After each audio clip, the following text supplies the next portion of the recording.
آپ اپنی بیٹی کے گھر آئے، فاطمہ پریشان، بیٹی کیا ہوا؟ کہ میری اور علی کی لڑائی ہو گئی۔ کہ اچھا کدھر ہے علی؟ یہ نہیں پوچھا کیوں ہو گئی، بس کدھر ہے علی؟ کا یہ باہر چلے گئے۔ آپ پیچھے نکلے، ڈھونڈا، مسجد میں سوئے ہوئے تھے، ان کو اٹھایا، ابو تراب اٹھو، یہاں یہ لقب آپ کو ملا ہے۔ گھر میں آئے اور ایسے لیٹ گئے، ادھر علی کو لٹایا، ادھر فاطمہ کو لٹایا، علی کا ہاتھ اپنی ناف پہ رکھا، پھر علی کے ہاتھ پر فاطمہ کا ہاتھ رکھا اور ان کے اوپر اپنا ہاتھ رکھا، پھر فرمایا اب دونوں میرے سامنے کہو کہ ہماری صلح ہو گئی ہے۔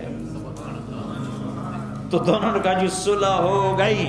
تو آپ باہر نکلے بڑے خوش خوش۔ صحابہ نے کہا یا رسول اللہ آپ تو بڑے خوش نظر آ رہے ہیں۔ کہ میں علی و فاطمہ کی صلح کرا کے آ رہا ہوں۔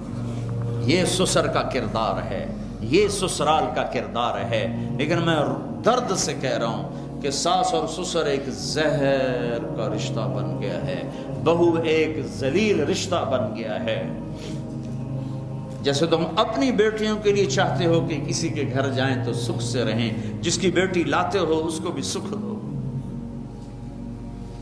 اور بیٹیوں سے بھی کہتا ہوں جس گھر میں جاؤ، جاتے ہی ماں باپ سے جدا کرنے کی اسکیمیں نہ چلاؤ، بلکہ گھر کے لیے راحت بنو، رحمت بنو۔